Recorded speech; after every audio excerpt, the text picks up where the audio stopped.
Que me acompañéis, yo siempre animaré a traer la Biblia a la iglesia. Quiero que me acompañéis al Evangelio de Juan capítulo 7, versículo 37.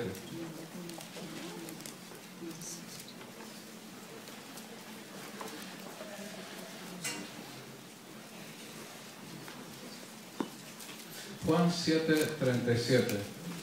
Mi posición es que hay suficientes cosas que se entienden en la Biblia como para evitar enfangarse con sutilezas que realmente con frecuencia pueden llevar a discusiones y pocas soluciones. Hay suficientes cosas que podemos mirar en la Biblia.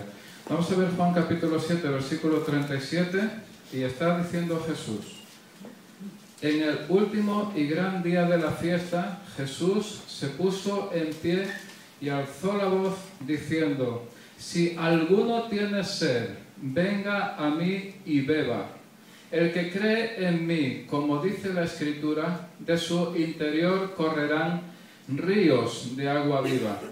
Esto dijo del Espíritu que habían de recibir los que creyesen en él, pues aún no había venido el Espíritu Santo, porque Jesús no había sido aún glorificado. Estas palabras Jesús las pronunció en una de las fiestas más importantes de los judíos, la de los tabernáculos. En esa fiesta que se celebraba en otoño, se celebraba también la recogida de la cosecha. Un pueblo agrícola, una nación agrícola y también de ganadería, hace bien en celebrar que ha recogido la cosecha. En ese momento, en una de esas grandes fiestas en las que todos los hombres judíos tenían, según la ordenanza, según la ley, se tenían que presentar en el templo en Jerusalén para dar gracias a Dios, para honrar a Dios, para glorificarle, en esa fiesta, una de las tres principales, el último día de la fiesta, está diciendo la palabra, que Jesús se puso en pie y levantó la voz, o gritó y dijo: si alguno tiene sed, que venga a mí y beba. Y Jesús, que es uno de los grandes llamamientos de la historia, uno de los grandes llamamientos de toda que pueda haber escuchado la humanidad, Jesús lo dijo a las personas que había en ese momento alrededor de él, probablemente en el templo en Jerusalén, y esa pregunta que le hizo a ellos es una pregunta, o es un llamamiento, mejor, más propiamente, un llamamiento que nos sigue haciendo a todos nosotros, a todas las generaciones, tanto de cristianos como de personas que simplemente viven en este mundo. Si alguien tiene sed, si alguien tiene necesidad, si alguien padece de algo en su interior, que vaya a Jesucristo, que no vaya a otro lugar, sino que vaya a Jesucristo, que busque a Jesucristo con ahínco, con gran énfasis en su propia vida, con una determinación básica, algo realmente que es, como se puede decir, echar toda la carne en el asador, que vaya a Él y beba, porque Jesucristo estaba estableciendo en su vida una clara separación. Jesús dijo claramente en un momento determinado de su vida: el que no está conmigo está contra mí. Por lo tanto, Jesús está diciendo: mira, ni Buda, ni Mahoma, ni buenas ideas, ni lo que se te ocurra, ni horóscopos, ni nada de lo que veas, porque el que tiene necesidad, el que tiene una ansiedad en su vida, el que tiene algo, una carencia, que vaya a Él. Estaba diciendo Jesús: que venga a mí y beba. ¿Cómo será ese beber de Jesucristo? Menos mal que sigue adelante y dice: el que cree en mí, como dice la Escritura, el que cree en mí. Seguro que si nosotros hacemos una encuesta, salimos a cualquier parte, a la calle, entre nuestros amigos, entre nuestros vecinos, y le preguntamos: ¿tú crees en Dios? Un porcentaje alto, realmente muy alto, puede estar diciendo, claro que creo en Dios. Y si tú preguntas a muchísimas personas alrededor tuyo, ¿tú crees en Jesucristo? También un porcentaje muy alto, al menos en España, en otros lugares no puedo decir, yo vivo en España, te van a decir, claro, yo creo en Jesucristo. Pero la palabra de Dios, cuando está hablando de creer, no es el creer como quien dice que va a llover, creo que va a hacer buen tiempo, o creo que esto va a salir bien o va a salir mal. La palabra de Dios, con referencia al creer, es realmente es una confianza completa y absoluta en la obra de Dios. ¿De qué Dios me puedes preguntar? Del Dios de Jesucristo, de la obra de Jesucristo culminada en la cruz hace 2000 años, en la obra que Jesucristo ganó por el derramamiento de su sangre que cayó a tierra para que cada uno de nosotros podamos ser salvos. Y ese creer que está diciendo aquí la palabra de Dios, como dice la Escritura, el que cree en mí, de su interior correrán ríos de agua viva. Yo he desarrollado este pasaje aquí en esta iglesia hace tiempo y he llegado a decir, mira, es que tu vida tiene que ser tu vida particularmente tiene que ser una explosión de la gloria de Dios, una explosión de la bendición de Dios, algo que es llena, que satura, que completa tu vida, que realmente da un sentido que no puedes buscar más allá de Jesucristo, porque el sentido real está en la presencia de Dios. Pero Dios últimamente me ha hablado más y me ha dicho, esos ríos de agua viva que dice aquí la palabra de Dios, que correrán o que emanarán o que fluirán del seno del creyente, en primer lugar no están dirigidos al propio creyente, sino que están dirigidos hacia otras personas, están dirigidos hacia la calle, hacia las personas que tú conoces o quizá que tú no conoces, pero esos ríos que deben manar del seno, de lo hondo, de lo profundo del creyente, tienen un llamamiento para cumplir y verificar la obra de Dios. He invitado a Maritza para que nos comente en unos pocos minutos, para que nos hable de algo que ella ha vivido y que ha experimentado sobre estos. Yo anteayer escuché algo que ella estaba contando, digo, oye, esto me suena a mí a los ríos de agua viva de los que hace referencia Jesús, de aquellos que creen en Él, que tienen como objetivo las otras personas, que tienen como objetivo la obra de Dios, no en primer lugar a mí mismo, sino que están dispuestos para ser lanzados hacia adelante y llenar e inundarlo todo. Dinos en algunos minutos. Cuéntanos en algunos minutos. Como sabéis, acabo de estar en México, llegué esta semana y estuve en la iglesia de Parral, donde es los chicos de Espíritu y Verdad, Enrique Bremer, que lo conocéis. Ellos organizaron una conferencia para mujeres, dijeron, es un cafecito, y cuando llegué había 500 mujeres, el cafecito de estos pequeños. Y yo empecé a compartir la palabra. Honestamente, pues dije, Dios, solo dime lo que tengo que decirle a estas mujeres. No sé si tú sepas, pero después de que yo te diga esto vas a tener una mala imagen de México, pero es en realidad lo que está pasando en muchos lugares. Está habiendo demasiados secuestros, extorsiones. Han secuestrado a muchos jóvenes de esa iglesia, de ahí de Parral, a mujeres, les han secuestrado a sus hijos y se los han devuelto en pedacitos. Y imagínate llegar a una iglesia donde hay tanto dolor, están sufriendo mucho.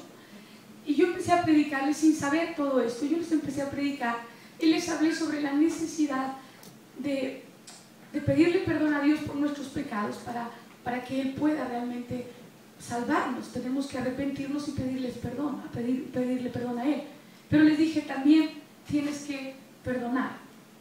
Y cuando empecé a hablar sobre el perdón, perdonar a los que te han dañado, porque dice la escritura en Mateo que Él te quiere perdonar, pero si tú no perdonas, entonces Él no te puede perdonar. Y yo empecé a predicarles así a las mujeres: tienes que perdonar a los que te hayan dañado durante tu vida. Y yo estaba proclamando esto e hice un llamado al final, y había 250 mujeres no creyentes entre esas 500.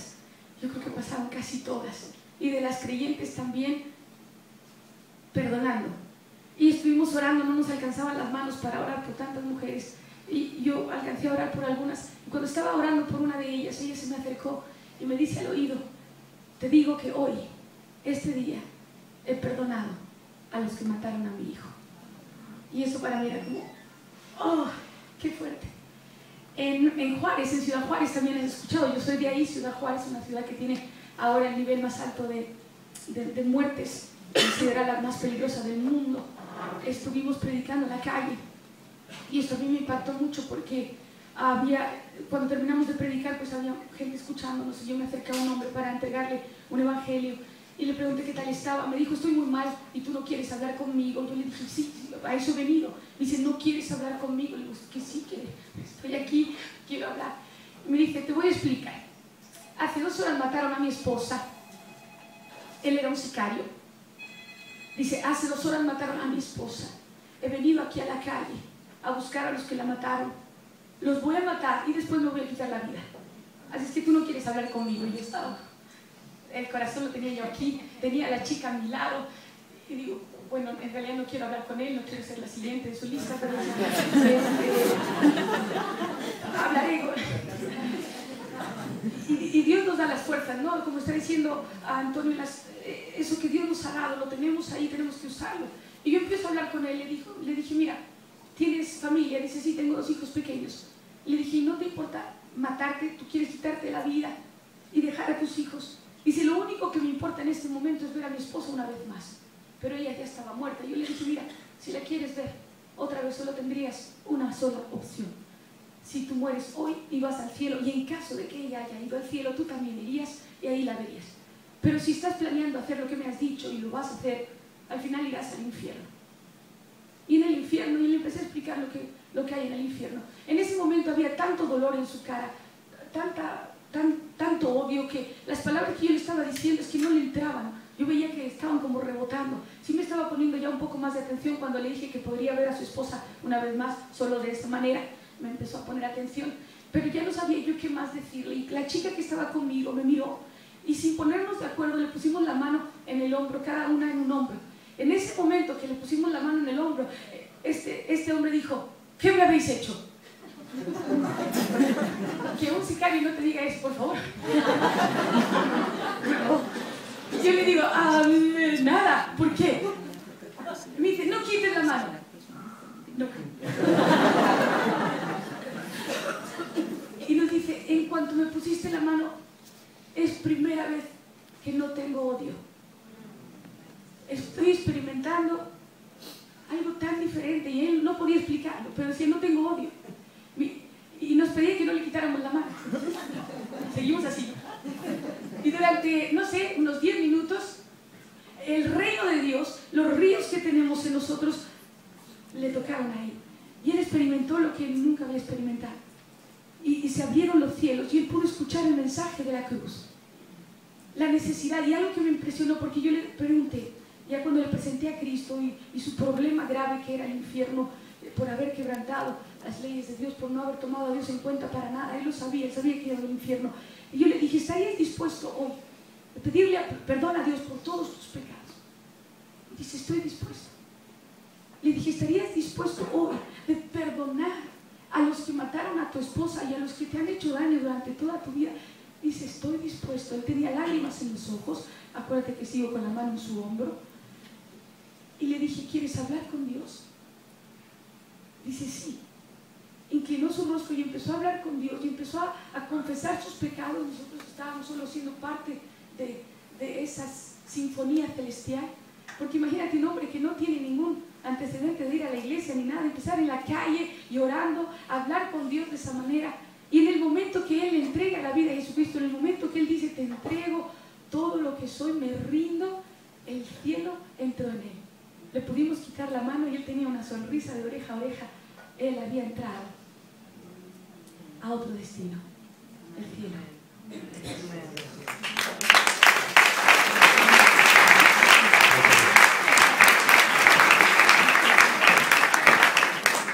Quiero que me acompañéis, esta es nuestra cita base, Juan capítulo 7, pero acompañadme por favor a Ezequiel capítulo 47, para entender un poco más este pasaje.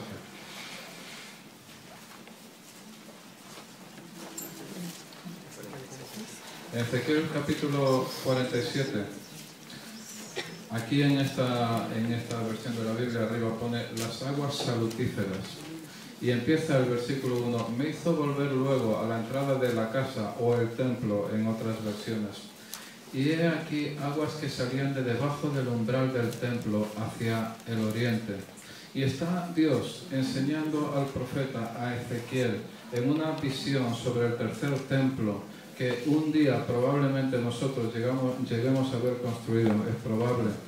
Y está diciendo, mira, te voy a mostrar, debajo del umbral están saliendo aguas. Y un poco más adelante dice aquí en el versículo 6, y me dijo, ¿has visto, hijo de hombre? Después me llevó e hizo volver por la ribera del río. Y volviendo yo vi que en la ribera del río que salía del templo había muchísimos árboles a uno y otro lado. Y me dijo, estas aguas, y luego sigue adelante, entradas en el mar, estas aguas entrarán en el mar, versículo 8, y entradas en el mar recibirán sanidad las aguas, y toda alma viviente que nadare por donde quiera que entrar en estos dos ríos vivirá. Y habrá muchísimos peces por haber entrado allí estas aguas, y recibirán sanidad, y vivirá todo lo que entrare en este río. Y Dios me estaba guiando a mí cuando estaba buscando la luz sobre este pasaje de Juan capítulo 7, que cuando Jesús está diciendo que del interior de aquel que crea en Él van a brotar ríos de agua viva, y más adelante añade una nota, y esto dijo del Espíritu Santo que iban a recibir los creyentes porque Jesús aún no había sido glorificado.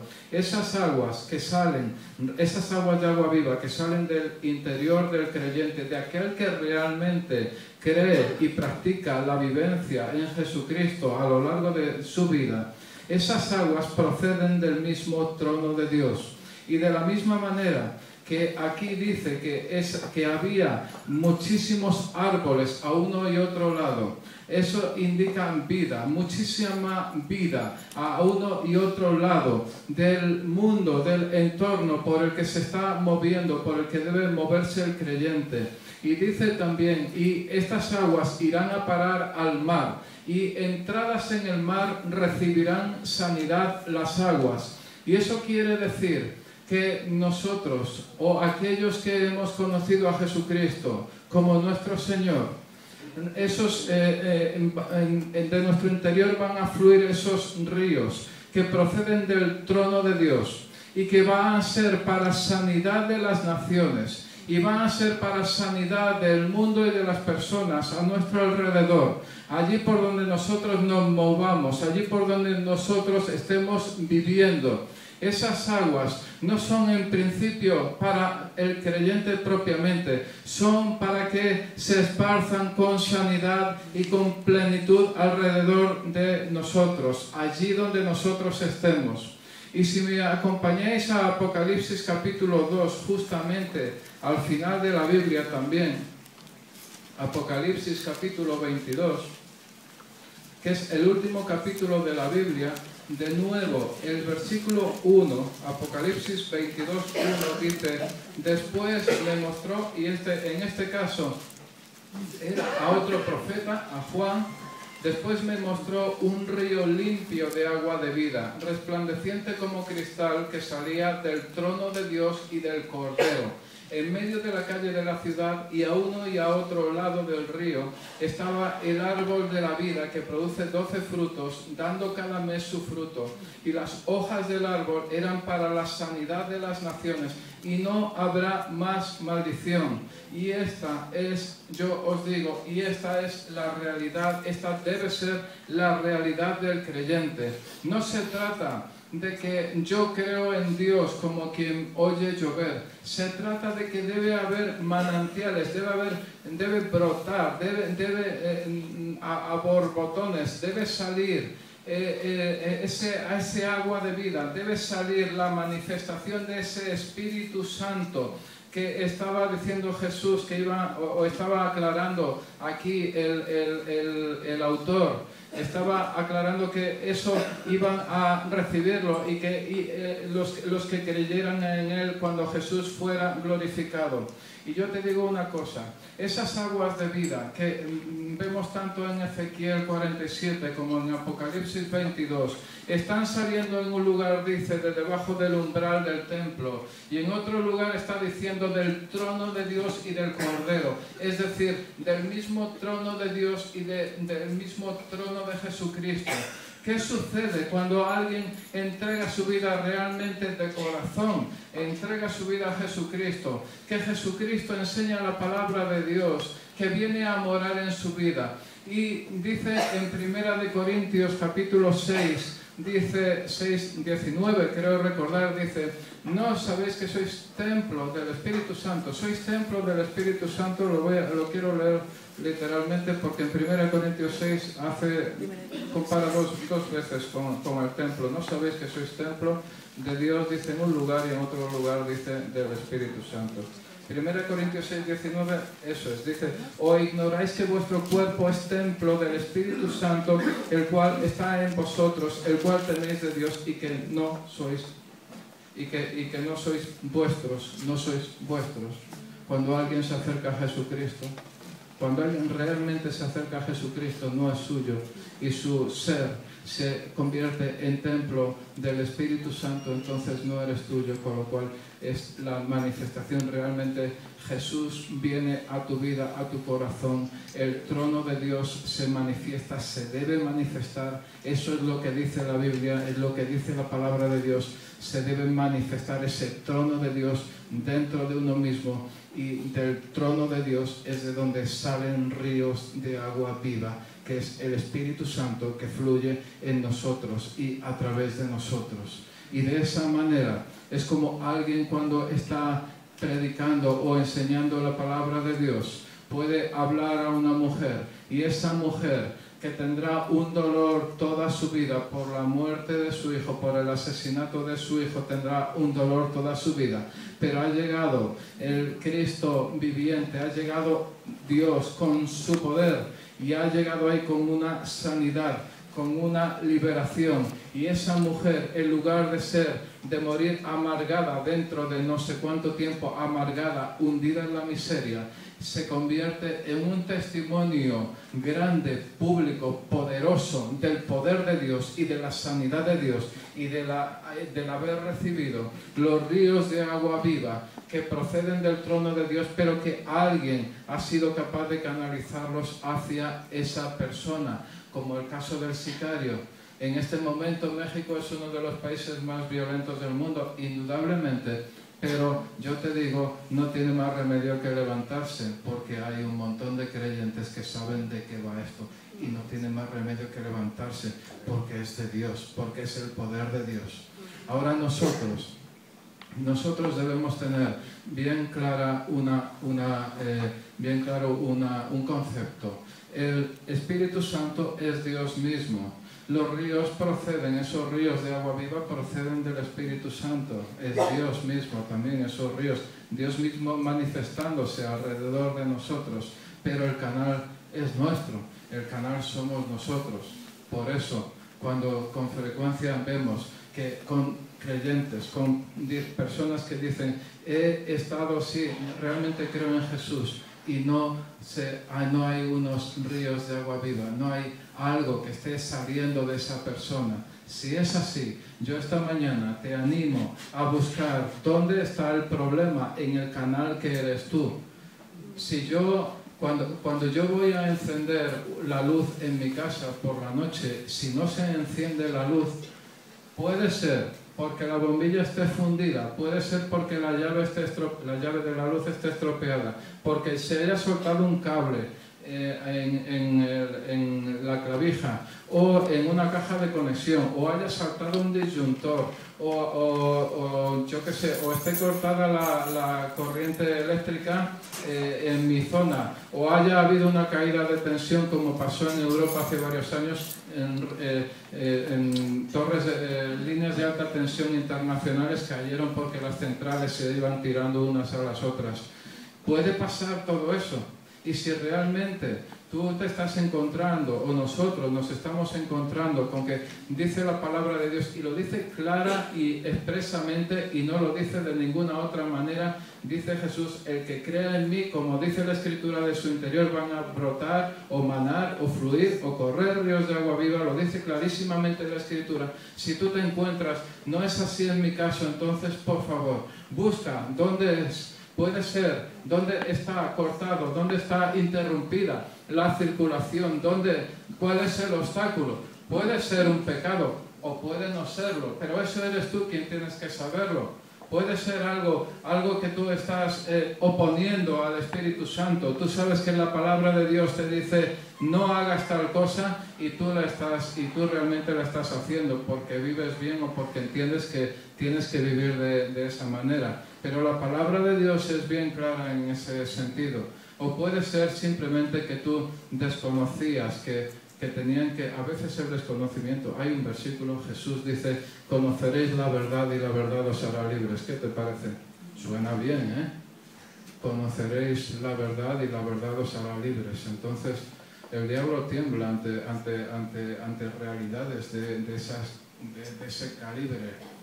Porque el diablo sabe que en el momento que yo sé que deben correr, que Dios me ha hecho como creyente, capaz de que a través de mí corran y fluyan ríos de agua viva, eso es temible para el enemigo. Porque entonces yo, cuando sé eso, puedo abrir la puerta para que circule la obra de Dios y el Espíritu Santo se manifieste por medio de mí y a través de mí.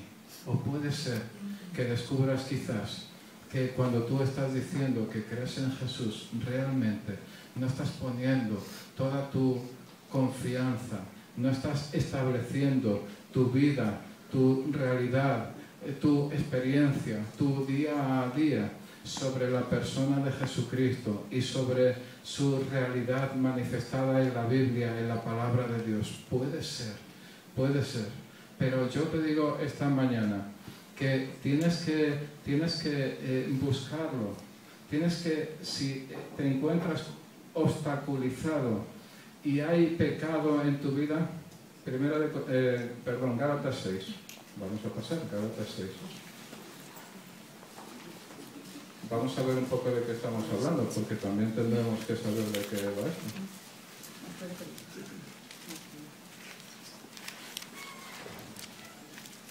Gálatas 6, fijaos. Gálatas 5, 16. Gálatas capítulo 5, versículo 16. Y está hablando Pablo. Dice así la palabra de Dios. Digo pues, andad en el Espíritu y no satisfagáis los deseos de la carne. Entendemos que carne es todo lo que es nuestra propia naturaleza humana, por decirlo de alguna manera. No solo es esto, ¿verdad? Lo que ves, también son mis emociones, también son mis sentimientos, también son mis pensamientos. Es algo más amplio de lo que uno puede decir que lo compro en la carnicería, no, es otra cosa, ¿verdad? Más amplia. Porque el deseo, versículo 17, el deseo de la carne es contra el espíritu y el del espíritu es contra la carne, y estos se oponen entre sí para que no hagáis lo que quisierais. Pero si sois guiados por el espíritu, no estáis bajo la ley.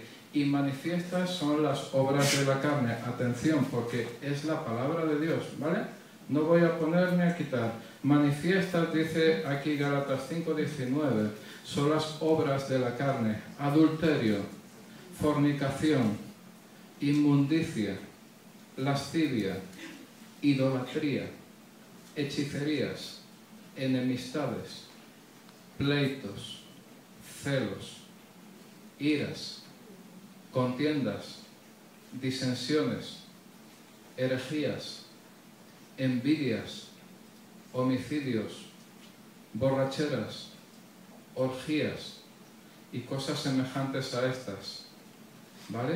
Y cosas semejantes a estas. ¿Quieres decir que si yo estoy enemistado, que si no soporto ver a mi vecino o a un pariente, a un primo, quieres decir que entonces estoy obstaculizando la obra de Dios a través de mi propia vida? Sí. Así es.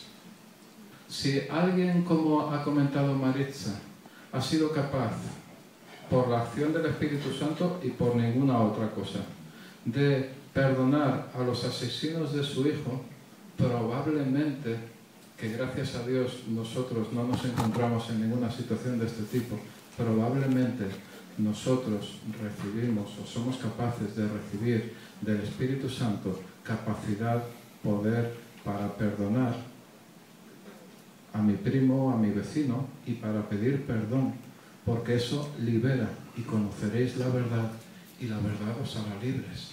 Y el fruto del Espíritu se tiene que manifestar a través de nosotros.